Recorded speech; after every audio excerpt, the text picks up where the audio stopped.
Question 1. At what pressure must the low air warning signal activate? A. 80 psi. B. 60 psi. C. 120 psi. D. 40 psi. Correct answer, B. 60 psi. Explanation. Federal safety standards require the low air warning to activate by 60 psi to ensure the driver has enough remaining air pressure to safely stop the vehicle before the spring brakes apply. Question 2. The safety relief valve is typically set to open at A. 125 psi. B. 200 psi.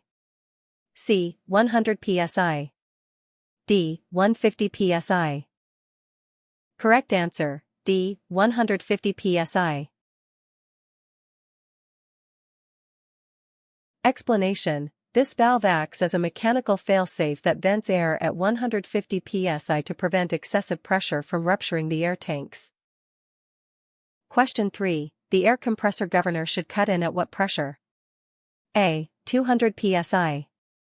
B. 100 psi. C. 60 psi. D. 150 psi. Correct answer, B. 100 psi. Explanation. The governor triggers the compressor to start pumping when pressure drops to 100 psi to ensure the system always has enough air for multiple brake applications. Question 4. The air compressor governor should cut out at what pressure? A. 60 psi. B. 120 to 125 psi. C. 200 psi. D. 150 psi. Correct answer, B. 120 to 125 psi. Explanation. The governor stops the compressor once tanks reach 120 to 125 psi to prevent the system from exceeding safe operating pressure limits. Question 5. What is the typical air brake lag time? A. 0.5 second. B. Instant. C. 3 seconds. D. 2 seconds. Correct answer, A. 0.5 second. Explanation. Air brake lag is about 0.5 second, which is the physical time required for compressed air to travel through the lines and fill the brake chambers after the pedal is pressed. Question 6. For a single vehicle, the maximum allowed air loss during a static leakage test is A. 3 psi in 1 minute. B. 4 psi in 1 minute. C. 5 psi in 1 minute. D. 2 psi in 1 minute. Correct answer, D. 2 psi in 1 minute. Explanation. A single vehicle must lose no more than 2 psi in 1 minute with the engine off, system fully charged, and brakes released to ensure the system is properly sealed. Question 7. For a combination vehicle, the maximum allowed air loss during a static leakage test is A. 3 psi in 1 minute. B. 5 psi in 1 minute. C. 4 psi in 1 minute. D. 2 psi in 1 minute. Correct answer, A. 3 psi in 1 minute. Explanation. A combination vehicle is allowed a loss of 3 psi in 1 minute because the extra lines and connections to the trailer naturally allow for a slightly higher leak rate. Question 8. For a single vehicle, the maximum allowed air loss during an applied leakage test is A. 3 psi in 1 minute. B. 5 psi in 1 minute. C. 4 psi in 1 minute. D. 2 psi in 1 minute. Correct answer, A. 3 psi in 1 minute. Explanation. With the service brakes held down and engine off, a single vehicle must lose no more than 3 psi per minute to prove the chambers and diaphragms are holding pressure. Question 9. For a combination vehicle, the maximum allowed air loss during an applied leakage test is A. 4 psi in 1 minute. B. 3 psi in 1 minute. C. 5 psi in 1 minute. D. 2 psi in 1 minute. Correct answer, A, 4 psi in 1 minute.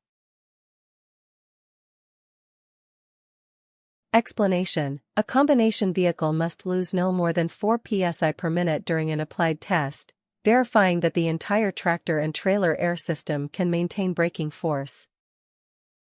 Question 10. At what pressure range will the spring brakes typically begin to apply automatically? A. 150 psi. B. 20 to 45 psi. C. 60 psi.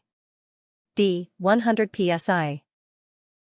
Correct answer, B. 20 to 45 psi. Explanation: spring brakes are held back by air pressure. If pressure drops to the 20 to 45 psi range, the mechanical springs take over and apply the brakes automatically. Question 11. What is the function of the supply pressure gauge? A. Shows speed. B. Shows oil level. C. Indicates air pressure in the tanks. D. Measures fuel. Correct answer, C. Indicates air pressure in the tanks. Explanation: this gauge allows the driver to monitor the air pressure available in the reservoirs, which is critical for safe braking and system monitoring. Question 12. What could cause the governor to cycle the compressor too frequently? A. Too much fuel. B. Clean air dryer. C. A leak in the air system. D. New brake shoes. Correct answer, C. A leak in the air system. Explanation: a leak causes pressure to drop quickly, forcing the governor to cut in and out more often to maintain the 100 to 125 psi operating range. Question 13. Why must you drain moisture from the air tanks? A. To add weight. B. To prevent water from freezing and causing brake failure. C. To clean the tires. D. To cool the engine. Correct answer, B. To prevent water from freezing and causing brake failure. Explanation: moisture and oil can collect in the tanks. If water freezes in cold weather, it can block air lines and lead to a total loss of braking control. Question 14. How often should you drain your manual air tanks? A. Once a year. B. Every 5,000 miles. C. At the end of each day of driving. D. Only when they are full. Correct answer, C. At the end of each day of driving. Explanation: draining tanks daily prevents the accumulation of water and oil that can degrade rubber valves and cause freezing issues in the system. Question 15. What happens if you have an automatic tank drain with a heating element? A. It stops the engine. B. It prevents the drain from freezing in cold weather. C. It heats the cabine. D. It saves fuel. Correct answer, B. It prevents the drain from freezing in cold weather. Explanation: the heating element ensures the automatic valve continues to purge moisture even in sub-freezing temperatures, protecting the air system year-round. Question 16. What is the purpose of an alcohol evaporator in some air systems? A. To clean the air. B. To reduce the risk of ice in the airlines. C. To lubricate the cam. D. To increase horsepower. Correct answer, B. To reduce the risk of ice in the airlines. Explanation: the evaporator adds alcohol vapor to the air to lower the freezing point of any moisture in the lines, preventing ice blockages during winter. Question 17. What is the standard minimum thickness for a brake drum? A. It varies by vehicle specifications. B. Always 1 inch. C. At least 5 inches. D. Exactly 2 inches. Correct answer, A. It varies by vehicle specifications. Explanation: drivers must check the manufacturer's wear limits, as drums that are too thin cannot dissipate heat properly and may crack under heavy braking. Question 18. Which of the following is a sign of an overheating brake drum? A. It is shiny. B. cracks or bluing of the metal. C. It is very cold. D. It is covered in grease. Correct answer, B. Cracks or bluing of the metal. Explanation: excessive heat causes the metal to change color, bluing, or develop heat cracks, which significantly reduces the drum's friction capability. Question 19. What is the danger of grease or oil on the brake linings? A. It makes them last longer. B. It causes the brakes to grab or fail. C. It improves fuel economy. D. It stops the truck faster. Correct answer, B. It causes the brakes to grab or fail. Explanation: contamination reduces friction between the shoes and drum, leading to uneven braking, pulling to one side, or total loss of stopping power at that wheel. Question 20. How do you check for a slack adjuster that is out of adjustment? A. Pull on it with a tool or by hand. B. Check the oil dipstick. C. Look at the fuel gauge. D. Pump the brakes 50 times. Correct answer, A. Pull on it with a tool or by hand. Explanation: with the parking brakes released, pull hard on each slack adjuster. If it moves more than about 1 inch where the pushrod attaches, it needs service. Question 21. When the low air warning activates, what should you do first? A. Keep driving to the next town. B. Shift to a higher gear. C. Stop safely as soon as possible and park. D. Pump the brakes to turn it off. Correct answer, C. Stop safely as soon as possible and park. Explanation: the low air warning is an emergency signal. You must park the vehicle immediately while you still have enough air pressure to control the service brakes. Question 22. If you keep driving after the low air warning comes on, what is the greatest danger? A. Your brakes will work better. B. The spring brakes can apply suddenly while moving. C. The governor will cut out sooner. D. The air dryer will refill the tanks. Correct answer, B. The spring brakes can apply suddenly while moving. Explanation: as air pressure continues to drop, the mechanical springs will eventually overcome the remaining air pressure, causing the brakes to lock up and potentially causing a skid or loss of control. Question 23. What is the primary purpose of the safety relief valve? A. It increases braking power. B. It vents air to prevent dangerous overpressure.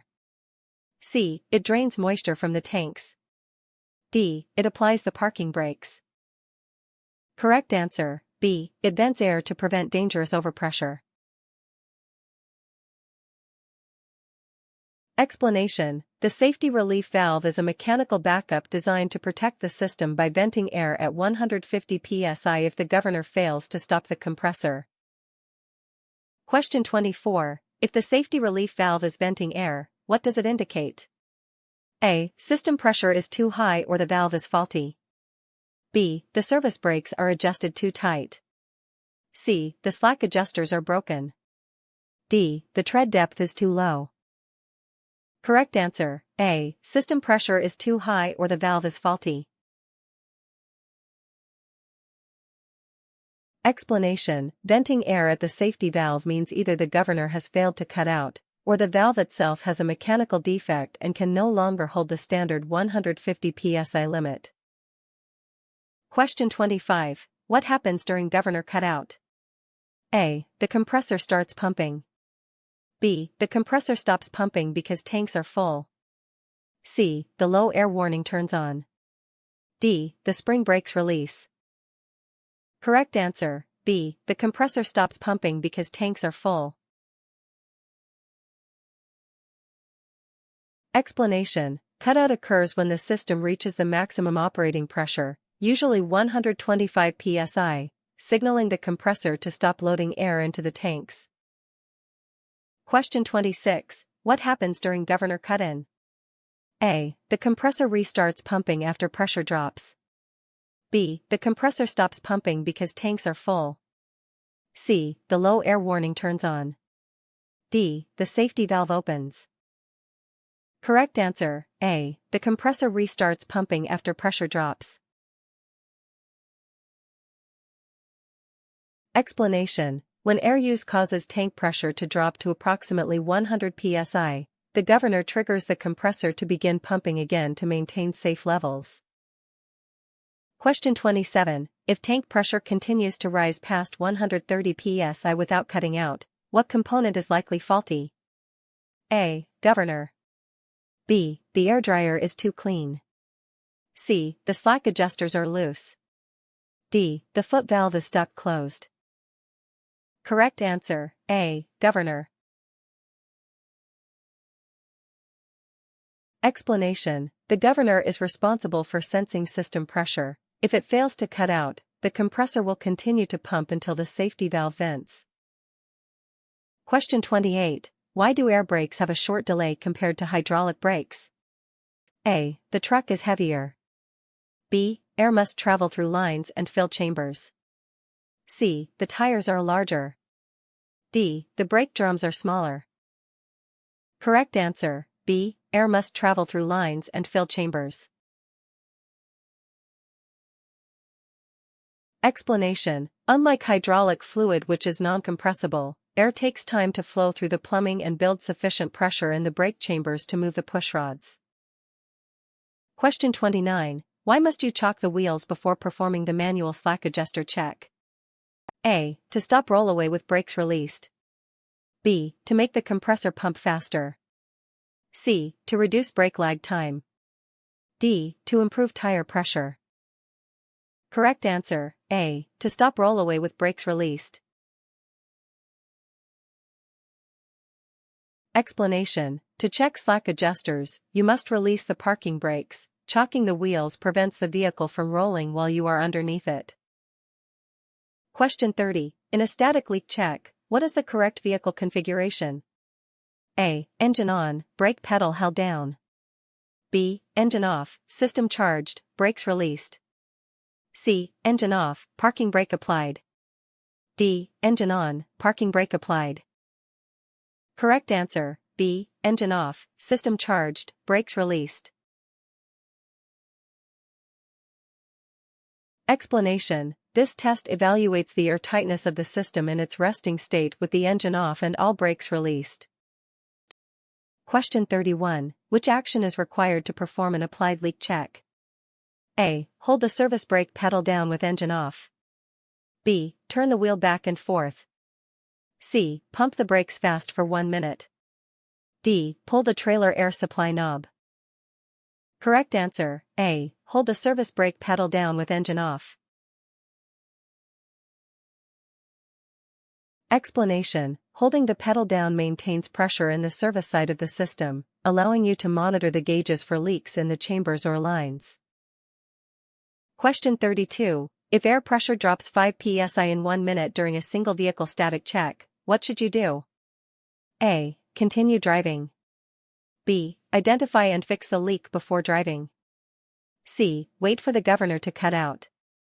D. Ignore it if the buzzer is off.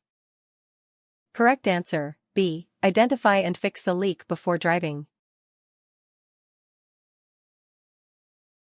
Explanation: a 5 psi drop exceeds the 2 psi limit for single vehicles, indicating a significant leak that could compromise braking safety during a trip. Question 33. What force holds the spring brakes in the released position during normal driving? A. Hydraulic fluid. B. Air pressure. C. Electrical current. D. Coolant. Correct answer, B. Air pressure.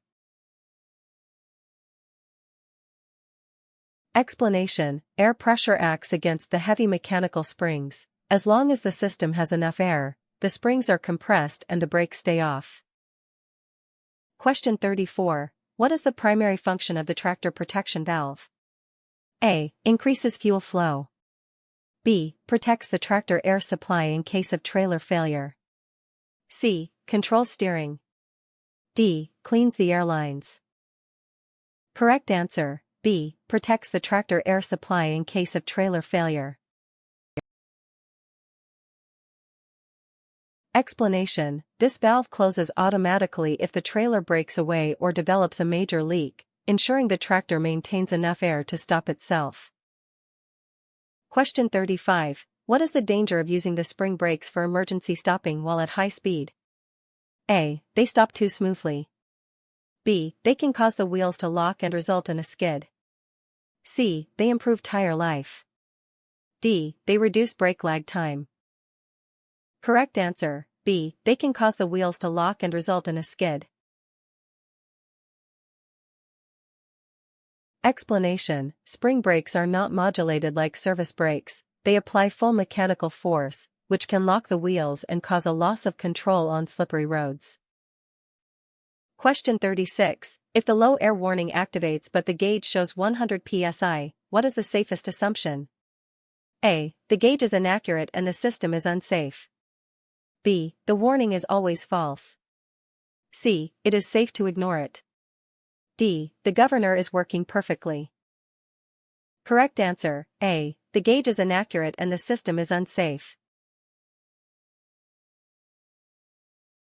Explanation: conflicting signals mean the system cannot be trusted, the driver must treat the warning as real and have the vehicle serviced immediately. Question 37. What is the correct sequence for a standard air brake check? A. Release brakes, then build pressure, then leak test. B. Build full pressure, then check warnings and leaks. C. Leak test first, then build pressure, then check governor. D. Pull knobs first, then build pressure. Correct answer: B. Build full pressure, then check warnings and leaks. Explanation: starting with a fully charged system, 125 psi, ensures you have a baseline to test the warning thresholds and leakage rates correctly. Question 38. What does a steady air hissing sound from the rear of the tractor usually indicate? A. A normal system purge. B. An air leak in the lines or chambers. C. The compressor is working hard. D. Tire tread wear. Correct answer: B. An air leak in the lines or chambers.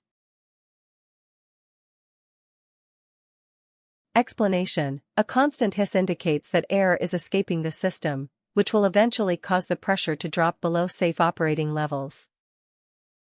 Question 39. Why is a leak in a brake chamber diaphragm considered a major defect? A. It increases fuel economy. B. It causes a total loss of braking at that wheel. C. It improves stopping distance. D. It makes the warning light brighter. Correct answer: B. It causes a total loss of braking at that wheel. Explanation: a ruptured diaphragm allows air to escape rather than pushing the pushrod, resulting in little to no braking force at that wheel. Question 40. Why must you fan the brakes with the engine off during the in-cabine warning check? A. To increase pressure. B. To reduce pressure until the warning triggers. C. To lubricate the S-cam. D. To test the safety valve. Correct answer: B. To reduce pressure until the warning triggers.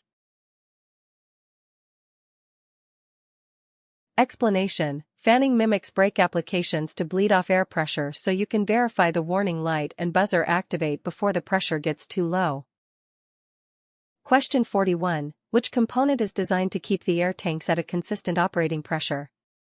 A. Governor. B. S-cam. C. Return spring.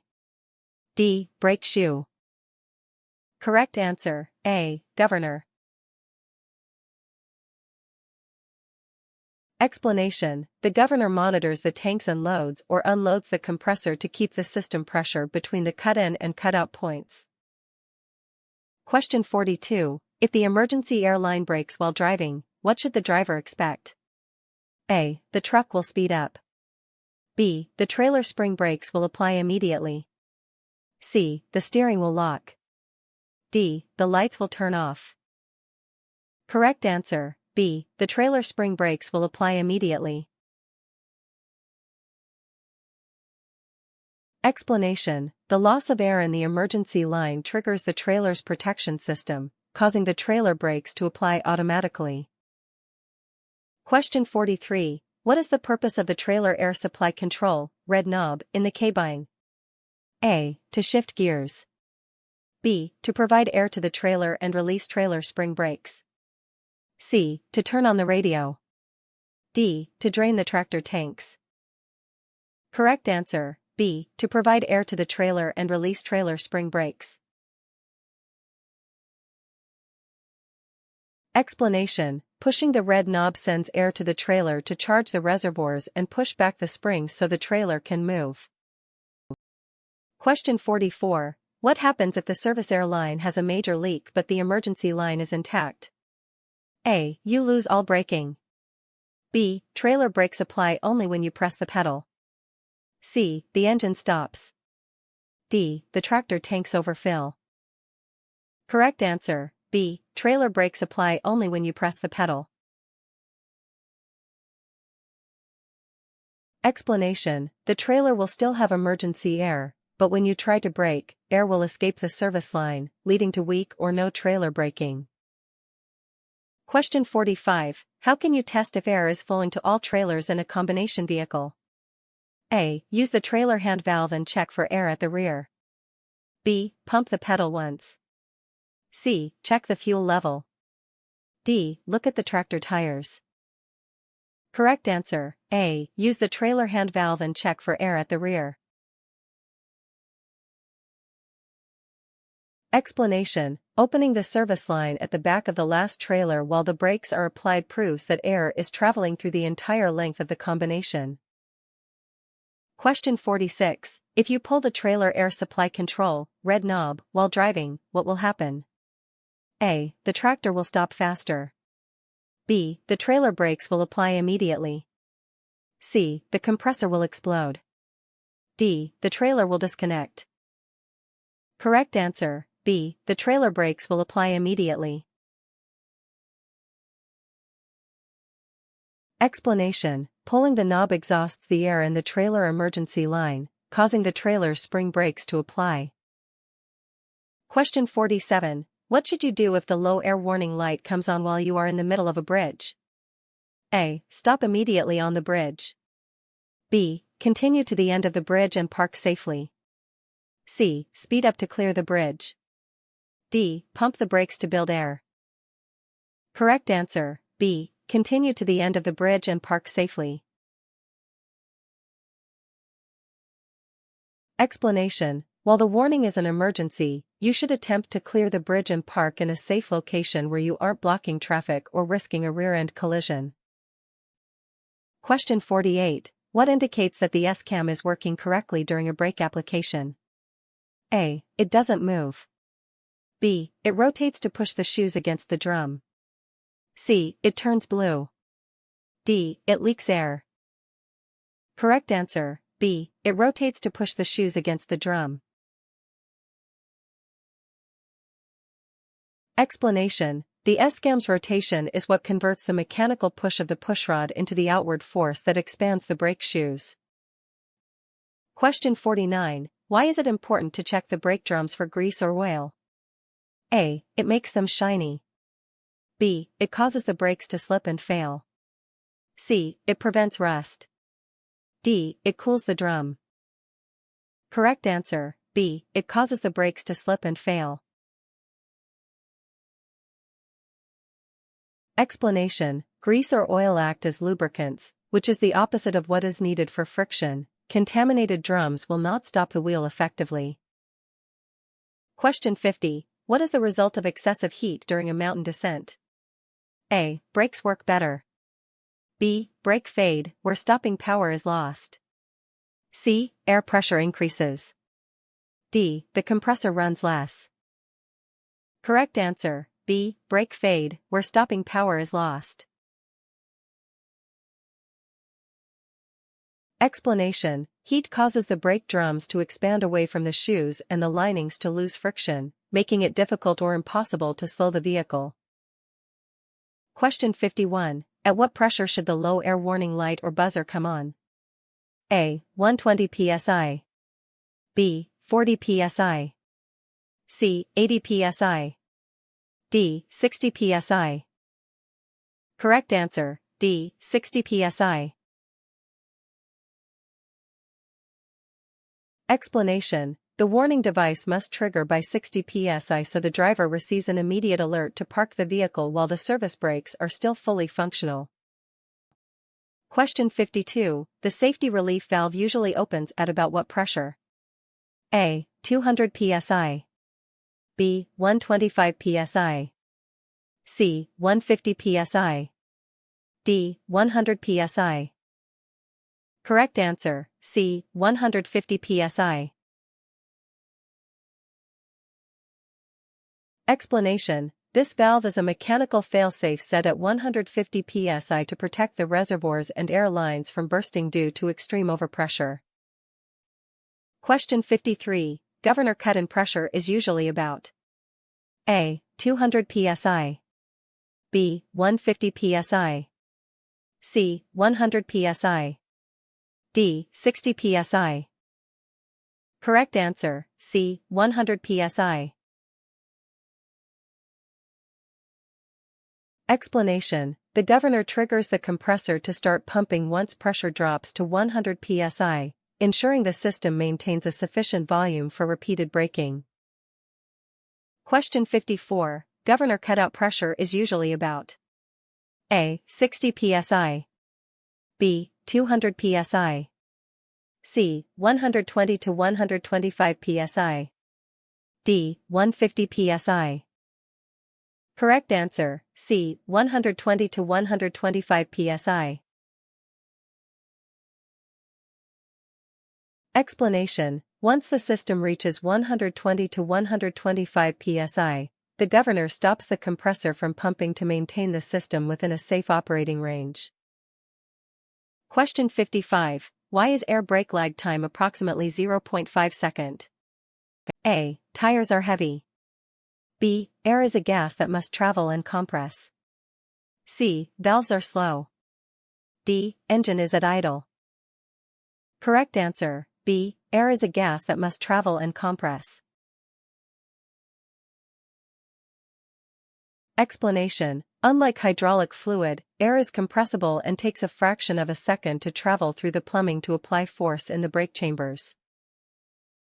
Question 56. What is the primary risk of a failing air compressor? A. It makes the engine loud. B. It cannot maintain enough pressure for safe braking. C. The lights will dim. D. The fuel will leak. Correct answer, B. It cannot maintain enough pressure for safe braking. Explanation: a weak compressor may not be able to keep up with air demand during frequent braking, leading to a dangerous drop in system pressure. Question 57. What happens if the primary and secondary air gauges show different pressures? A. It is normal. B. There is a leak or fault in one of the two systems. C. The engine is cold. D. The tires are low. Correct answer, B. There is a leak or fault in one of the two systems. Explanation: dual air systems are independent. A difference in gauge readings indicates that one side of the system is losing air or failing. Question 58. Why should you avoid using the parking brakes in very cold weather if they are wet? A. They will rust. B. They can freeze in the applied position. C. They will make noise. D. They save fuel. Correct answer, B. They can freeze in the applied position. Explanation: if water on the brake linings freezes, the shoes will stick to the drum, making it impossible to move the vehicle even after the brakes are released in the cabine. Question 59. What is the purpose of the dual air brake system? A. To stop faster. B. To provide a backup system if one fails. C. To cool the engine. D. To clean the air. Correct answer, B. To provide a backup system if one fails. Explanation: by using two separate sets of tanks and lines, the vehicle ensures that a single leak won't result in a total loss of braking capability for the entire vehicle. Question 60. When checking the air pressure buildup rate, why is fast idle used? A. To save time. B. To simulate normal engine operating speeds.